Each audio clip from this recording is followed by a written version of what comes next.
Semoga teman-teman selalu semangat dalam belajar ya. Pada kesempatan kali ini, kita akan membahas bab 3 tentang peran pendidik, orang tua, serta masyarakat dalam pembelajaran inklusi dengan anggota kelompok Alifah Tania, Asika Fauzia, Christine Novitasari, Nurul Rosatia, dan Yulia Septina. Oke teman-teman, silakan simak videonya dengan baik ya.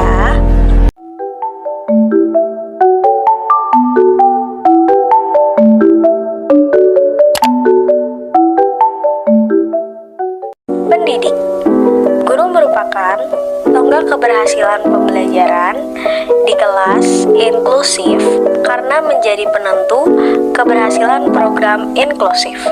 Guru memegang kendali terutama mendorong, mendidik, dan memberi fasilitas dan bertanggung jawab dalam mengendalikan situasi kelas untuk perkembangan seluruh siswa.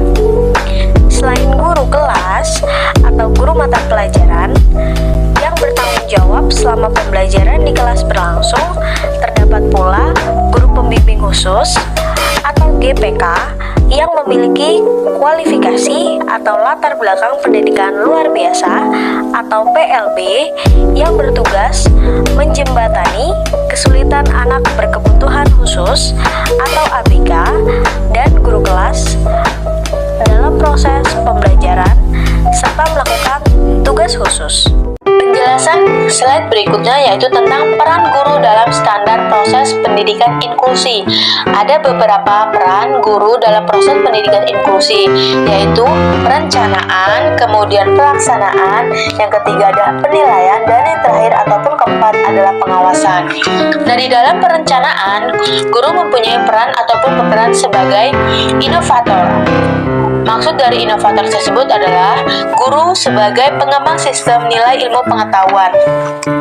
Dan yang kedua adalah guru sebagai designer of interaction atau perancang pengajaran, di mana guru itu senantiasa mampu dan siap merancang kegiatan belajar mengajar yang efektif dan tentunya efisien. Yang kedua adalah peran guru dalam pelaksanaan. Nah, di dalam pelaksanaan ini, guru mempunyai beberapa peran. Yang pertama adalah guru sebagai manager of interaction atau pengelola interaksi antara guru dengan peserta didik. Guru menyelenggarakan dan mengendalikan seluruh tahapan proses belajar mengajar, dimulai dari awal kegiatan, inti, dan penutup. Kemudian guru juga bertanggung jawab mengatur ritme, pola, alokasi waktu pembelajaran dari awal hingga akhir. Yang kedua, guru sebagai motivator. Motivator itu maksudnya adalah guru meningkatkan semangat belajar peserta didik. Motivasi yang diberikan guru akan menjadi bantuan untuk mengembangkan potensi peserta didik, karena hal tersebut dapat berfungsi sebagai dasar bagi peserta didik berkebutuhan khusus untuk menerima dirinya dan tentunya menumbuhkan rasa percaya diri akan potensi yang dimilikinya. Yang ketiga, di dalam pelaksanaan peran guru yang lain yaitu sebagai pembimbing, di mana guru dituntut untuk mampu mengidentifikasi setiap potensi maupun hambatan yang dialami oleh peserta didik di kelasnya. Dengan kondisi yang dimilikinya, peserta didik berkebutuhan khusus memerlukan arahan atau bimbingan yang terpadu dari guru sehingga dapat mengikuti proses pembelajaran secara seksama. Yang keempat, di dalam peran pelaksanaan, guru itu sebagai inisiator. Maksud dari inisiator adalah diharapkan dengan menghadirkan ide-ide pembelajaran yang mampu menginspirasi peserta didik berkebutuhan khusus, eksplorasi pembelajaran secara aktif, dimaksudkan agar pembelajaran tidak bersifat monoton. Dan yang terakhir, dalam pelaksanaan peran guru yaitu sebagai fasilitator, di mana guru perlu memfasilitasi peserta didik berkebutuhan khusus dalam proses pembelajaran dikarenakan kondisi dan kemampuan mereka yang terbatas. Dengan demikian, peran guru dalam menjembatani antara kebutuhan belajar dan tujuan belajar menjadi penting. Nah, yang ketiga yaitu penilaian. Di dalam penilaian, guru berperan sebagai evaluator, di mana sebagai pihak yang mengevaluasi pembelajaran dan mengevaluasi hasil peserta didik. Dan yang terakhir, peran guru yaitu adalah pengawasan. Di dalam pengawasan, guru sebagai pelaksana dan penjamin ketercapaian isi standar. Guru memegang peranan sebagai pihak yang menjadi pelaksana isi standar proses pendidikan. Guru juga berkewajiban untuk melakukan monitoring secara berkala secara rangkaian proses pembelajaran. Guru harus memperhatikan rambu-rambu yang terdapat dalam standar proses pendidikan, khusus merencanakan, melaksanakan, menilai, dan mengawasi proses pelajaran. Nah, itu adalah beberapa peran guru dalam standar proses pendidikan inklusi.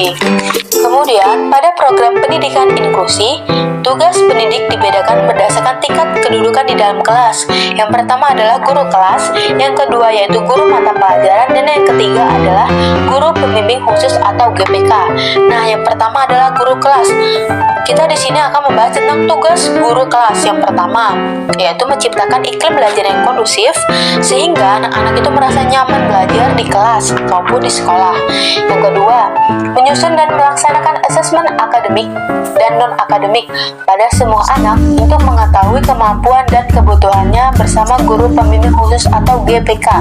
Yang ketiga, menyusun rencana pembelajaran atau program pembelajaran individual atau PPI bersama dengan GPK. Yang keempat, melaksanakan kegiatan pembelajaran, penilaian, dan tindak lanjut sesuai dengan rencana pembelajaran yang telah ditetapkan. Yang kelima, memberikan program pelajaran remedial, pengayaan, atau percepatan sesuai kebutuhan peserta didik. Yang keenam, melaksanakan administrasi kelas sesuai dengan bidang tugasnya. Yang ketujuh adalah menyusun program dan melaksanakan praktik bimbingan bagi semua siswa. Nah, itu adalah tugas dari guru kelas. Yang berikutnya yaitu guru mata pelajaran. Hampir sama tugasnya dengan guru kelas, hanya beberapa hal yang membedakan dari tugas guru mata pelajaran dengan guru kelas. Yang pertama, yaitu menciptakan iklim belajar yang kondusif sehingga anak-anak merasa nyaman belajar di kelas atau di sekolah. Yang kedua, menyusun dan melaksanakan asesmen akademik pada semua anak untuk mengetahui kemampuan dan kebutuhannya. Yang ketiga, menyusun rencana pembelajaran atau program pembelajaran individual atau PPI bersama guru pembimbing khusus. Yang keempat, melaksanakan kegiatan pembelajaran, penilaian, dan tindak lanjut sesuai dengan rencana pembelajaran atau PPI yang telah ditetapkan. Dan yang terakhir, tugas dari guru mata pelajaran adalah memberikan program remedial pengajaran, pengayaan, atau percepatan bagi peserta didik yang membutuhkan. Yang ketiga ataupun yang terakhir adalah guru pembimbing khusus atau GPK. Tugas dari GPK adalah yang pertama, A. Membangun sistem koordinasi dan kolaborasi antar dan inter tenaga pendidikan dan kependidikan serta masyarakat. Yang kedua, yaitu membangun jenjang kerja antar lembaga, antar jenjang pendidikan, layanan kesehatan, dunia usaha, dan lain-lain. Yang ketiga, menyusun instrumen asesmen akademik dan non-akademik bersama guru kelas dan guru mata pelajaran. Yang keempat, menyusun program pembelajaran individual bagi peserta didik berkebutuhan khusus bersama guru kelas dan guru mata pelajaran. Yang kelima, menyusun program layanan kompensatoris bagi peserta didik berkebutuhan khusus. Yang keenam, melaksanakan dan pendampingan dan atau pembelajaran akademik bagi peserta didik berkebutuhan khusus bersama-sama dengan guru kelas dan guru mata pelajaran. Dan yang terakhir, tugas dari guru pembimbing khusus adalah memberikan bantuan layanan khusus bagi peserta didik. Nah, itu adalah beberapa tugas dari pendidik berdasarkan tingkat kedudukan di dalam kelas. Slide berikutnya akan dijelaskan oleh rekan saya. Selanjutnya, B. Orang tua. Secara umum, Hawet dan Frank 1968 menyebutkan bahwa peranan dan fungsi orang tua terhadap anak berkebutuhan khusus sebagai berikut. Yang pertama, sebagai pendamping utama. Yang kedua, sebagai advokat. Yang ketiga, sebagai sumber. Yang keempat, sebagai guru.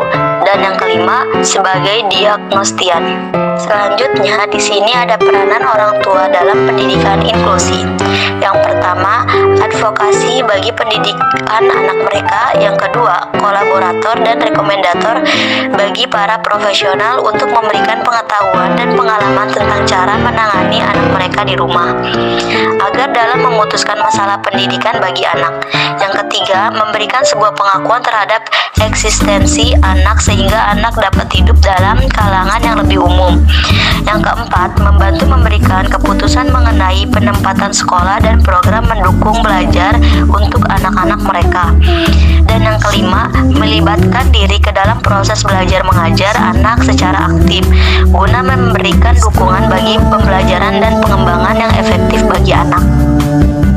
C. Masyarakat. Wasliman 2009 mengatakan, peran masyarakat sangatlah penting diwujudkan dalam implementasi pendidikan kebutuhan khusus. Karena masyarakat memiliki berbagai sumber daya yang dibutuhkan sekolah, dan sekaligus masyarakat juga sebagai pemilik sekolah di samping pemerintah. Dalam undang-undang terdapat beberapa aturan tentang dasar hukum yang mengatur pada pendidikan tersebut. Ini ada peran masyarakat dalam mendukung pelaksanaan pendidikan inklusi sebagai berikut. Yang pertama, ikut serta mengajukan usul atau pendapat mengenai usaha-usaha dalam pelaksanaan pendidikan inklusi yang dilakukan langsung maupun melalui lembaga-lembaga yang ada. Yang kedua, ikut serta bermusyawarah dalam mengambil keputusan tentang penentuan program sekolah yang dianggap sesuai dan baik untuk anak berkebutuhan khusus. Yang ketiga, ikut serta melaksanakan apa yang telah diputuskan dalam musyawarah, termasuk dalam hal ini memberikan sumbangan baik berupa tenaga, iuran, uang, dan material lainnya. Yang keempat, ikut serta mengawasi pelaksanaan keputusan bersama, termasuk dalam mengajukan saran, kritik, dan meluruskan masalah yang tidak sesuai dengan apa yang telah diputuskan tersebut. Yang kelima, ikut serta bertanggung jawab terhadap berhasilnya pelaksanaan program yang telah ditentukan bersama. Yang terakhir, ikut serta menikmati dan memelihara hasil-hasil dari kegiatan tersebut. Slide berikutnya, partisipasi dan peran masyarakat dalam penyelenggaraan pendidikan inklusi antara lain: 1. Perencanaan, 2. Penyediaan tenaga ahli atau profesional terkait, yang ketiga pengambilan keputusan, yang keempat pelaksanaan pembelajaran dan evaluasi, yang kelima pendanaan, yang keenam pengawasan, dan yang terakhir penyaluran lulusan. Alhamdulillahirabbil alamin.